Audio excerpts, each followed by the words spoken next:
Hey, everybody, welcome back to another episode of Dentistry Unmasked. I'm David Rice with here as always. Hey everybody, Pam Maragliano-Muniz. David, today is gonna be awesome.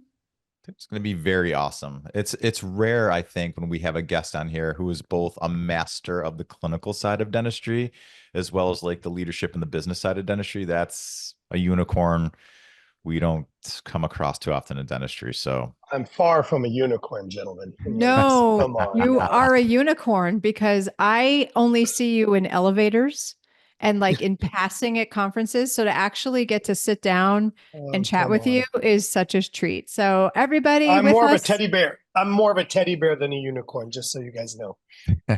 Okay, all right, I'll take it. the Everybody, rare bear. welcome.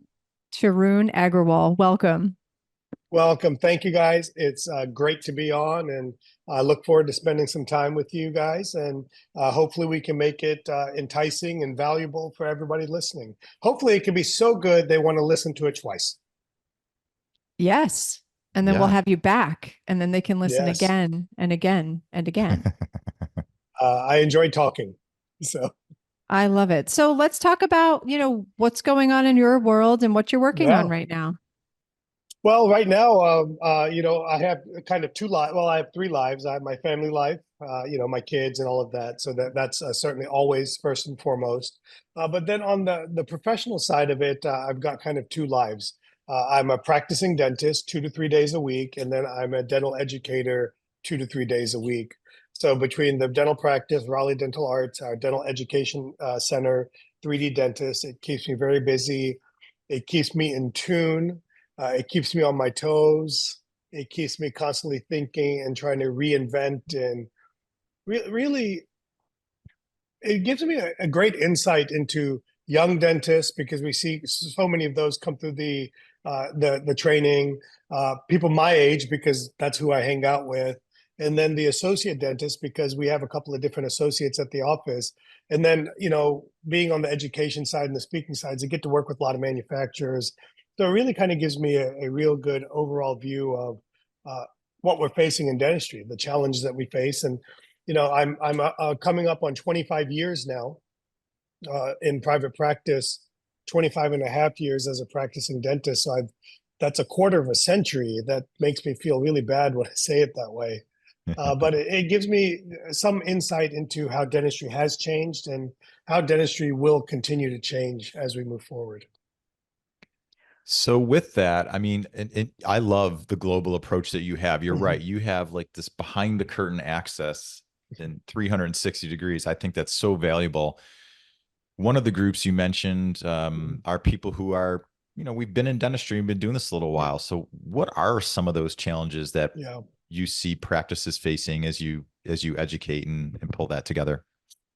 I look at all three of us, and we're the endangered species of dentistry. And what I mean by that is, if you're in the last 4, 5, 6 years of your career, you can kind of just ride it out. If you're in that first 4 or 5 years, 10 years of your career, you've got such a long haul ahead of you that you have no choice.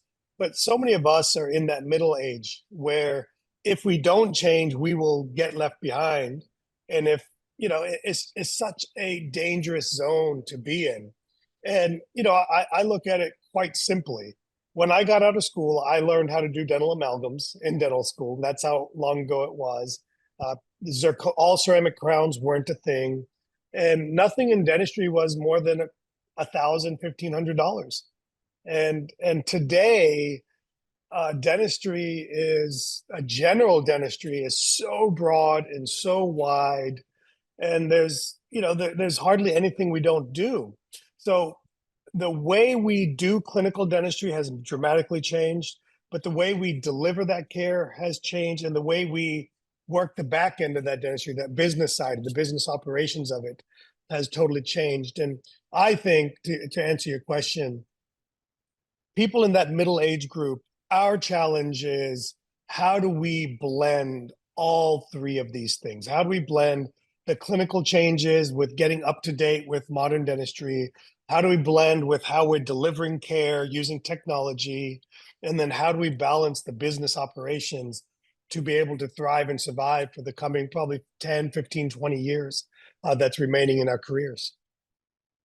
I think we also we have to do this. You have to embrace technology. I think it's interesting. So I belong to different Facebook groups, like ones to help you find a job, or, if you're looking for an associate, if you're looking for an opportunity. And it's amazing the demands of the younger dentist Mhm. right now. They want a printer, they want mills, they want all of the things. And I feel like if somebody like us in our age bracket, if we didn't keep up with some of the technology, we might not even be able to find an associate. Yeah, there's a component to that. There's the component of, will I be able to sell my office? And honestly, I don't put a ton of credence in that. Um, it's important, don't get me wrong, but we live in a world where anything can be bought and got to us in a day or two. And to me, what's most important is do we understand the purpose of technology? Do you understand how to deliver it? And I'd like to say something that may come across as controversial, and this applied to all dentists and soon to be dentists. And that is, I don't believe that our customer is the patient anymore. I believe with how complex dentistry has become, our customer is the team member. And that's the lost person in all of this, is because at the end of the day, honestly, I do the least amount of work I've ever done in my career clinically, because so much of it is team driven. And so much, as you talk about technology is 90% team and 10% dentist. And so I've taken the view over the last 5 to 10 years that my customer is the team. I take care of the team takes care of the patient. Uh, I do my part of being clinically relevant, and things will kind of take care of itself. But yes, and if I could get younger dentists to understand that their number one referral source is the hygienist, is the assistant, that they're the gatekeepers of how much dentistry you get to do in an associate driven practice, that you should be doing everything to curry their favor, and let them see how much what kind of good dentistry do I do. They have no earthly idea what kind of dentistry you do. Do you take photos of your dentistry? Do you take before and after x-rays of the dentistry? Do you shout it out from the rooftops to your team members that this is what I do, this is what I want to be known for, please send me more patients like this? And technology is just a part of all of this. I love that. So if I'm an associate today, just Mhm. following up on that, how do I best gain the team's trust? Mhm. And also, let's be honest, depending on the practice, not offend or upset the owner dentist who Mhm. probably hopefully wants the best for their associate, but maybe is a little, Yeah. Well, my personality is I don't worry about the owner, other than they write my checks and I want to make sure I'm respectful. Okay. But I take the view that my success is the most important. I've got to do it within the culture of the work environment that I'm in. So if I'm in a high, fast paced environment, I can't run at a slow pace. And if I'm in a slow paced, comprehensive environment, I can't run three chairs at one time. I'm certainly mindful of that. But what I will tell you is you look, to me, it's simple. There has been no more important piece of technology for me than digital photography. I have taken before pictures, after pictures of my dentistry for 25 years now, and nothing builds trust. Like, we have to go back to grade school. My favorite time in grade school was show and tell. Like when people would bring their little parrots in, their cats, nobody brought that stuff in. But I play show and tell with my team. When I was early in my career, even though I was the owner, early in my career, everybody around me had more experience and they were older than me. And I would just do show and tell on a daily, not on a weekly basis, not on a every so often basis, on a daily basis. If all I did was a filling that day, I'd take a before and after of this filling. I'd take a intraoperative picture of the cavity of the decay in that tooth, and I would show it to the hygienist. Thank you so much for sending, Pamela over to me. this is the cavity we saw underneath there. And if when we see other patients that have these little gray, masky looking areas, make sure I'm happy to take care of them. To me, being successful is a daily activity. I think that's so interesting. And it's so true. One of my favorite things, and this wasn't even my idea, my hygienists do is we take a photo to educate the patient on a tooth that needs care. And all of a sudden, when they come back for recare, the hygienist takes a photo and she's like, remember that tooth? Remember that tooth last time? Well, look at it now. Yeah. And so I thought that was amazing. And I also think you think your hygienists know everything you know, and they know a lot. And I'm not taking anything away from them, but they don't know everything and they don't know exactly what goes on in your operatory. So every time my hygienists are in my operatory, I find it amazing because they're fascinated by what goes on there. And so one thing I think is so interesting, and I think I'll never not find it interesting, is what a lesion looks like on an x-ray and what it actually looks like when you break through that tooth structure. And hygienists don't get to see that unless they were an assistant before hygiene school, and not all Yeah. of them were. And so when they see the different materials that you use and the technology that you use and the rubber dam and all of the efforts that you make to create a beautiful restoration, they'll celebrate that for you Yeah.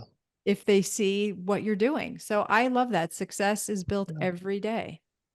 And here's a challenge for associates, practice owners, is when's the last time we took our front office people and had them come spend a day in the back just watching us do dentistry? When's the last time we took a hygienist out of the hygiene chair and had them come watch a specific procedure? That's challenging to take them out for a whole day, but to have them come watch a specific procedure. And I would bet money if you wrote down, and this is one of the things that we do in our business coaching was we have each dentist write down all the products they have, not dental products, but the services they provide. And then, I say, give it to your team member and ask them if they could describe what that procedure does, what's involved in it. And if there is always a disconnect between that, then that's your treatment plan of getting your hygienist to come watch you do a CAD CAM restoration in a single visit, getting your hygienist to come watch you do an implant placement, whatever type of dentistry that is that you do, you got to have your team understand it at a reasonable level, at least physically understand what it is that you do. And then, as they go through it, they can learn more and more and be able to kind of really be a part of the patient discovery process. Yeah, and there's an element of I feel really good as that hygienist or assistant or whomever else on the team to say like, hey, you helped me see this. We're in this thing together. Mm-hmm. You don't see this, I don't see this. This patient doesn't get taken care of. And then, that calibration side has been so helpful over the years so that a patient sits in hygiene room 1, 2, 3, 4 or dentist room 1, 2, 3, 4. And, personalities differ, but the experience is the same. Yeah. The three of us aren't arguing over, well, that's a DO. No, that's a DOL. No, that's indirect versus direct. We're all on the same page at the same time. And Yeah. I'm sure we've all met plenty of docs for all the right reasons who in the same practice look at the world differently. Yeah. It's interesting. You kind of talk about clinical calibration. One of the things that I've always believed in is that there's a practice way of doing things. In our practice is Raleigh Dental Arts, we call it RDA, and there's an RDA way. There isn't a T-bone way, there's an RDA way. And that means everybody uses the same burrs. We have practice burrs. I'll adjust if I need to. We have the same instrument setups. There's not a Dr. 1, Dr. 2 has different setups. That way the assistants can rotate through. We don't have individual dentist patients. We have practice patients. We don't have individual dentist assistant. We have practice assistants, and we cohesively, semi-cohesively at least, we work together, and anybody mostly can come in and kind of substitute in to make everything work really nicely and really well for us. And so that calibration, and the reason I brought this up is if you're a solo dentist and you're saying to yourself, oh, I don't have to calibrate, I'm the only guy or gal in this office, you're living on borrowed time. Dentistry is going to go back to multi-doctor, single location practices on the entrepreneurial side, on the independent side of things. And on the entrepreneurial side, it'll be larger group practices, practices with 5 to, at this point, 1,000, 1,200 locations. And that will be, there will always be room for the super niche solo individual person, but that'll be a lifestyle practice and not what most of us can aspire to at this point in time. The dentistry has changed. It is not your grandfather's dentistry. It's not your father's dentistry, and it's probably not your younger brother or sister's dentistry anymore. And one of the things I'm working really hard on right now is professionalizing my practice. And that doesn't mean we act professional, because we do, or we treat people professionally. That means I'm working on professionalizing the back end of the office, running it like a business. We've seen tremendous pressures on our marginals, on our financial margins in our practice. At this point, I almost 35 to 40% hit on our bottom line, even though I'm producing more, from whether it's from team overhead, material overhead, technology overhead, XYZ overhead. And so we have to pay attention. We have to pay attention to that component of it as well. So what comes first? Say you're a new dentist, you want to own, so you feel like, yeah, I should probably take some business courses, or maybe you're an associate that wants to be productive. What is the best trajectory? Do you say, you know what, let's hone your clinical skills, get you some confidence, get you feeling good, so that when you do leave the nest and you're on your own for practice? Or should you kind of learn concomitantly clinical versus business education? Like, how do you guys detail this out? Well, I kind of call it a success path. And the success path to me, and look, the timelines will vary from person to person. Some people will be able to do it very quickly. Some people will do it very slowly. Some people will get to one step and never progress, and that's totally okay too. But step one, I think, out of dental school is you got to get speed.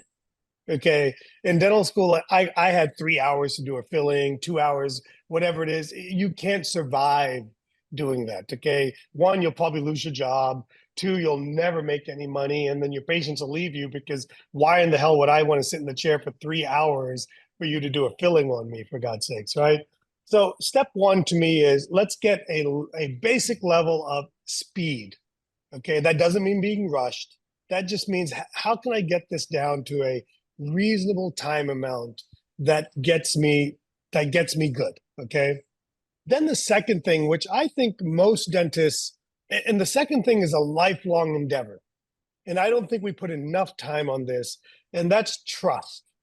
We've got to learn to earn trust nonstop. We have to earn trust from our team members. We have to earn trust from our patients. We have to earn trust of ourselves, because there's a lot of self-talk that occurs. So we got to learn trust, and that never ends.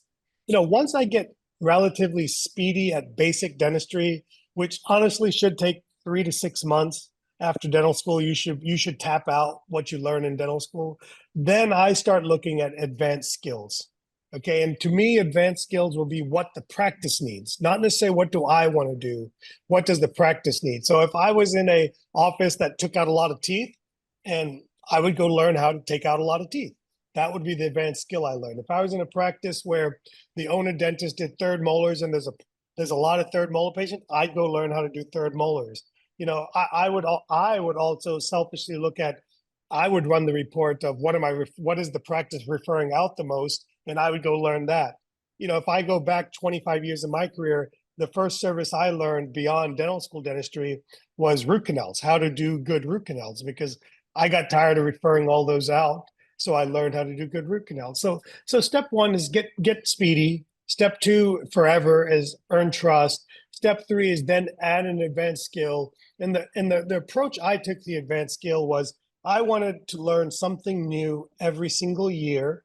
And new either meant a new service, or it meant going deeper on a service I was already providing. So for example, I could be good at cosmetic dentistry. Then I would tell you that we live in a world now where you should never shrink wrap acrylic temps. They should all be printed, all digital designed.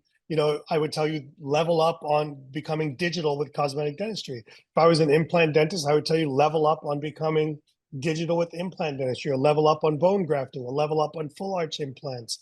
There's so much that we can continuously learn, and if you're not providing sedation in your practice, there is such amazing practice builder.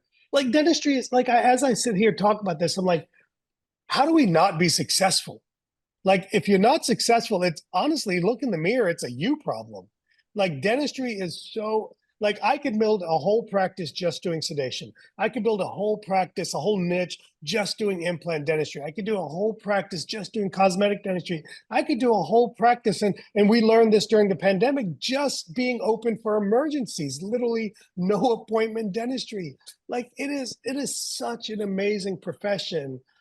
And it just takes a little endeavor. You got to decide to do it. You got to have a little bit of goal and drive in you to make it happen. So it's such an amazing profession. I could just keep talking and talking about all of this stuff. But then, to answer the other question that you talked about, when does business come in?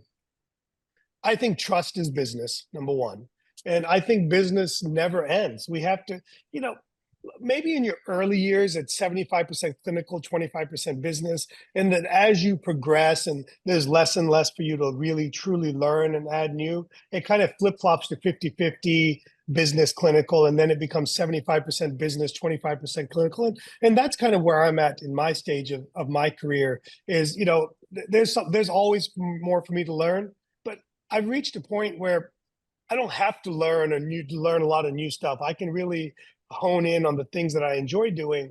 And then I focus on optimizing my operations, optimizing my financial cash flow, optimizing my technology workflows. To me, technology workflows is part clinical and part business because it kind of fits in both areas there. Talk about that more, because I feel like a lot of people only kind of get that. Which one? The technology part? Yeah. Yeah. Yeah, I have an interesting take on technology. I don't buy technology to reduce my overhead. If for me, technology it should reduce overhead, but that's not the main reason to buy technology. I buy technology because it allows me to start dentistry faster and finish dentistry faster. In other words, if I'm a cosmetic dentist and I have to send my case to the lab to get a wax up done and it takes 2 weeks, that's 2 weeks my patient has to wait. If you come to my office, I'll be like, I'll get the wax up done in an hour and I can start you an hour from now if time were available, correct? And so to me is how do I get started faster? To build on that cosmetic dentistry angle, if you send it to a lab and it takes 2 to 3 weeks for them to get it back, I say, you know what, I can do a digital design and I can mill in the office and I can get it back for you today or tomorrow. And so to me, technology is about being competitive. Like it is a unique identifier that makes you I say it makes you unstoppable in your market. So technology has to help you start faster, finish faster. Technology has to help you sell dentistry. When you can take something and put on an iPad or put up a 3D X-ray, put up artificial intelligence imaging, put up a digital impression on a touch screen. When you can do those things with technology, now suddenly you can sell dentistry, you can enroll patients in dentistry. And then dentistry, this one is hard for people to understand, but I think dentistry has to make access to care easier. And I think technology should drive down cost to the patient. And we should be able to do all three of these things: start faster, finish faster, get case acceptance, and make it less expensive for the patients. And we should be able to do this while increasing our profitability. That's win-win-win in technology. And so I have built my entire career around leveraging technology in some form or another, whether it's on the practice side or on the education side. Everything for me is about technology. That is the best answer I've heard in a long time. That is a great answer. But I have to ask you, so I mean, I'm pros, so I live in my little world and I feel like I have skills that I just try to dig deeper, as opposed to learning a lot of different things. To be honest with you, taking a third molar extraction course, like talk about like never going to happen. That's here. So at what point do you hone skills, learn new skills so you can bring what the practice needs?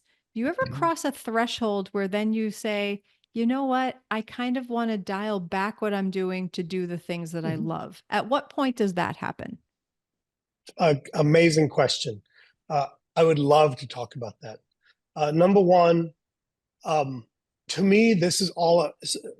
I'm gonna do the weave. I'm gonna go all over the place and bring it back. Okay. Um, Step one for me revolves around financial flexibility. Okay.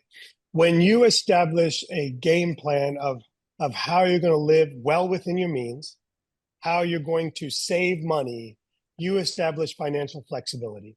And when you have financial flexibility, you start getting to make choices that only accelerate success. If I'm always in survival mode because I keep spending money, then I'm always going to do things that just drive money. I'm going to keep doing X, Y, Z, whatever walks in the door. And most dental practices have become dental flea markets in the sense that they serve any patient that walks in with whatever that patient needs, with no thought process of where they want to be 1 year, 5 years, 10 years down their career. And for me, having or establishing financial flexibility, that doesn't mean you're rich. That just means that you establish financial flexibility allows me to start making thoughtful decisions about my future. Number one. Number two is if you really want to dial back your practice, you kind of have to travel a couple of roads. Okay. Option number one is I really downsize my practice. I think that's risky, personally. In today's modern world, I think becoming a niche practice is scary. Okay, or the alternative road that you can travel down is, which I selfishly and biasedly believe is the better way to do it, is that's to become a multi-doctor single location practice.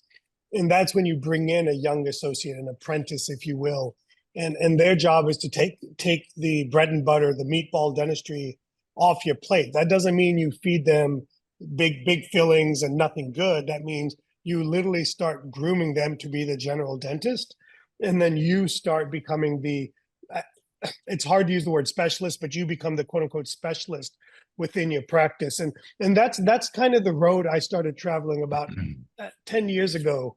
And at this point, basically 90% of my dentistry is implant dentistry or smile dentistry. Outside of that, I pretty much don't do very much. And it was one, financial flexibility. Two, I needed help to bring another dentist in so that it freed up my time. And then what I found is it actually made my practice more recession proof. I didn't have to get rid of hygiene. I didn't have to, and this will come as a controversy to some. I didn't drop any insurance plans as a practice. I personally dropped insurance. Like, I don't take insurance, but my practice does. Uh, and so that makes us a very recession proof practice. And if 2008, 2009 ever came about, I could always go back to being a drill, fill, bill general dentist if that's what it took. But I've given myself so much opportunity and flexibility. And now I can do my entire, 10 years ago, I can do my entire production now in 6 or 7 days a month that I used to take 15, 16 days a month to do, 10 years ago. I don't know if I answered your question. I went all over the place. No, You you did. did. You bob and weaved a little bit, but I think you gave us a lot of great pearls here as far as, where you are right now and where you may see Mhm. yourself going, but to have flexibility with your Yeah, skills, with what you can offer, what you can do, even if you do dial it back later, you could always bring it back. So, it's yeah, nice to have that insurance, if you will, in your pocket yeah, so that if you do have to pivot your business model, yeah. you're there for it and you can roll with the punches and end up on top. Yeah, I've been around long enough. I've had to pivot three times. 9/11 in 2001, the Great Recession in 2008, 2009, and the pandemic in 2020. I've had to pivot three times. It leaves an indelible mark on you that you don't chase the new shiny object. You chase that object with a fallback plan in there. I want to make another thing that I just want dentists to understand that dentistry is different. And I call this it's basically the Amazon effect. And it's the reality. Patients will always want quality dentistry faster. Why should I wait? Why should I come 2 visits when I can get dentistry done in 1 visit? Patients will always want quality dentistry more convenient. When I got out of school, nobody worked 5 days a week. Now people are working 5, 6 days a week. Practices are, at least. And then patients will always want quality dentistry cheaper. And so if we want to provide an amazing business, we will have to answer those 3 questions. How do I give patients great dentistry in a more convenient way? Technology, hours, location, XYZ. How do I give it to them faster, leveraging technology, being more efficient in how I do things, learning new techniques that don't involve multiple visits? And then how do I do it at a less expensive price? And price is an interesting conversation. Price doesn't always mean that we lower our fees. Price means that we get with the times, and everything's a monthly payment. I had to go buy a mattress recently, and I didn't know how much any mattress cost. Every mattress in the store was $99 a month. Some of them were $99 a month for 3 months. Some of them were $99 a month for 3 years. Some of them were $99 a month for 6 years. Everything in the store was a monthly payment. Nobody marks true pricing on anything.